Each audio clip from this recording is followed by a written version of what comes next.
جی شیخ، میرا سوال وہ تھا کہ ہمارے یہاں پر جیسے کچھ لوگ ہیں قیدیوں کو چھڑانے کے لیے زکوٰۃ کی اپیل کرتے ہیں، مسلمان قیدیوں کو چھڑانے کے لیے زکوٰۃ کی اپیل کرتے ہیں کہ زکوٰۃ جمع کرتے ہیں وہ، اور اس میں پھر جن کی جامن نہیں ہو پاتی ہے، بیل نہیں ہو پاتی ہے، ان کے لیے بیل وغیرہ میں وہ پیسے لگاتے ہیں، وکیل کا خرچہ، بیل وغیرہ یہ تو جی وہاں پر زکوٰۃ کا دینا اور اس میں جڑنا کیسا ہے؟ جی دیکھیے جی بھائی، جی قرآن کریم میں اللہ رب العالمین نے جن مصارف زکوٰۃ کا ذکر کیا ہے جو کہ 8 ہیں، ان مصارف زکوٰۃ میں سے ایک مصرف ہے غلام آزاد کرنا، وہ پھر رقاب، قرآن کے الفاظ ہیں وہ پھر رقاب، یعنی زکوٰۃ کا مال غلام آزاد کرنے کے لیے خرچ کیا جا سکتا ہے۔ اس آیت کے اندر قیدی کا کوئی ذکر نہیں ہے۔ اب یہاں پہ جو سب سے اہم سوال سمجھنے کے لیے ہے وہ یہ ہے کہ کیا یہ جو قیدی ہوتے ہیں، جیل میں بند ہوتے ہیں، اپنے کسی جرم کی سزا کاٹ رہے ہوتے ہیں، کیا یہ غلاموں کی طرح سے ہیں؟ کیا یہ غلام کے حکم میں ہیں یا نہیں؟ اگر تو یہ غلام کے حکم میں ہیں، غلاموں کی طرح سے ہیں، تب تو ان کے ساتھ غلاموں جیسا ہی سلوک کیا جائے گا۔ جس طرح سے جی زکوٰۃ کا مال دے کر کے غلاموں کو آزاد کرایا جاتا ہے، اسی طرح سے ان قیدیوں کو بھی آزاد کرایا جائے گا۔ لیکن اگر غلاموں میں اور ان قیدیوں میں کوئی فرق ہے، ایسی صورت میں ظاہر ہے وہ فرق کو ملحوظ رکھا جائے گا، اور جس طرح سے غلاموں کو زکوٰۃ کا مال دے کر آزاد کرایا جاتا ہے، اس طرح سے ان قیدیوں کو زکوٰۃ کا مال دے کر آزاد نہیں کرایا جائے گا۔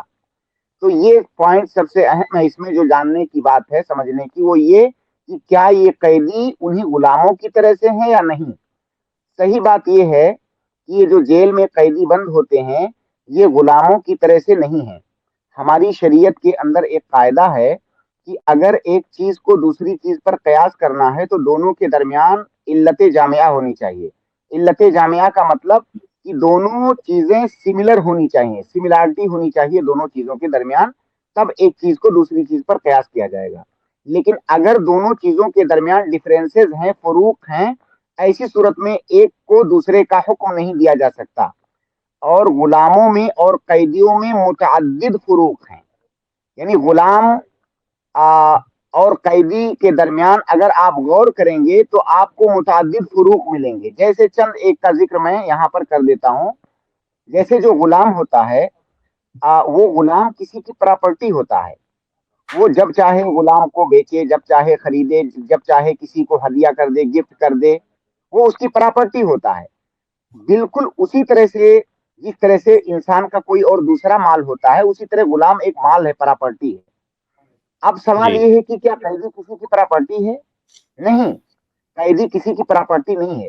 اگر کوئی انسان قید میں، جیل میں بند ہے، تو کیا اگر کوئی چاہے کہ اس کو بیچ دے تو کیا بیچ سکتا ہے؟ نہیں بیچ سکتا ہے۔ جی تو یہ ایک فرق ہوا۔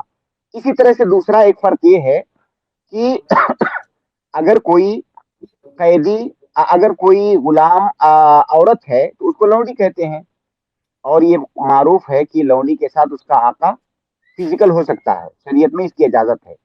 لیکن کیا اگر کوئی عورت قیدی ہے تو کیا اس عورت کے ساتھ فزیکل ہوا جا سکتا ہے؟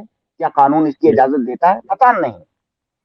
اسی طرح سے جو غلام ہے، اگر اس کا آقا مر جائے تو وہ غلام ترکے میں منتقل ہو جائے گا، وہ غلام ترکے میں منتقل ہو جائے گا، اس آقا کے بچوں یا اس کے ورثہ کے درمیان وہ تقسیم ہوگا۔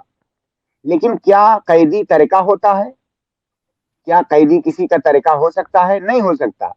یہ 3-4 فروق میں نے ذکر کیے، اس طرح کے میرے خیال سے کم از کم 10-15-20 فروق ہیں دونوں کے درمیان۔ ان سب کا ذکر کرنا یہاں پر بہت زیادہ مفید نہیں ہے، یہ جو میں نے ذکر کیا اتنا کافی ہے۔ اس سے یہ بات واضح ہو جاتی ہے کہ غلام اور قیدی دو الگ الگ چیزیں ہیں۔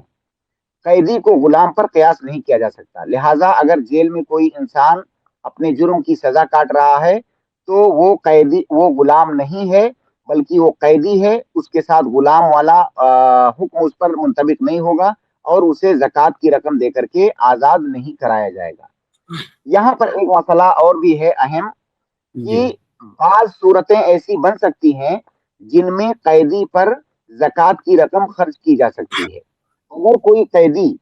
اگر کوئی قیدی حقیقت میں مجرم ہے، اپنے جرم کی سزا کاٹ رہا ہے، تو ایسی صورت میں اس کا حق ہے کہ وہ سزا کاٹے, اس کو جیل سے نکالا نہیں جائے گا کیونکہ اس نے جرم کیا ہے. اب جیل سے نکلنا اس کا حق نہیں ہے, بلکہ اس کا حق یہ ہے کہ وہ جیل کے اندر اپنے جرم کی سزا کاٹے. ایسے قیدی کو تو قطعاً بھی زکوٰۃ کا مال نہیں دیں گے, اس پر خرچ نہیں کریں گے. لیکن کچھ قیدی ایسے ہوتے ہیں جو جیل کے اندر ناکردہ گناہوں کی سزا کاٹ رہے ہوتے ہیں, انہوں نے کوئی جرم نہیں کیا ہے, انہیں پھنسا دیا گیا اور وہ مظلوم ہے, انہیں زبردستی جیل کے اندر ٹھوس دیا گیا. اگر کوئی ایسا قیدی ہے تو ایسے قیدی کا حق ہے کہ وہ جیل سے نکلے. جس طرح سے ایک انسان کے بنیادی حقوق ہوتے ہیں, روٹی کپڑا مکان, بنیادی ضرورتیں ہوتی ہیں زندگی کی, اسی طرح سے اس انسان کی بنیادی ضرورت ہے کہ وہ جیل سے رہائی حاصل کرے کیونکہ وہ مظلوم ہے, اسے بغیر جرم کے جیل کے اندر بند کر دیا گیا ہے. اب ایسا قیدی جیل سے نکلنا چاہتا ہے اور اس کا نکلنا اس کا حق بھی ہے, لیکن اس کے پاس پیسہ نہیں ہے کیونکہ جیل سے نکلنے کے لیے وکیل چاہیے, کیس چلے گا, مقدمہ چلے گا, دنیا بھر کا خرچہ ہے اس میں, اس کے پاس پیسہ نہیں ہے. اب وہ فقیر ہے. تو جس طرح سے ہم فقیر کو زکوٰۃ کا مال دیتے ہیں, فقیر وہ ہے جو اپنی زندگی کی بنیادی ضرورتیں اپنی کمائی سے پورا نہ کر پاتا ہو. اب اس کی زندگی کی بنیادی ضرورت ہے جیل سے نکلنا, جس کو کہ اپنی رقم سے پوری نہیں کر پا رہا ہے. اب اس کو فقیر ہونے کی حیثیت سے ہم پیسہ دیں گے. جس طرح کسی انسان کو فقیر انسان کو کھانے کے لیے پیسہ دیتے ہیں, تو کھانے والی ضرورت کی طرح سے ہی جیل سے نکلنا بھی اس کی ضرورت ہے. تو اس کو ہم اس کے فقر کی وجہ سے پیسہ دیں گے کیونکہ وہ بے قصور ہے, زبردستی جیل میں بند کر دیا گیا ہے.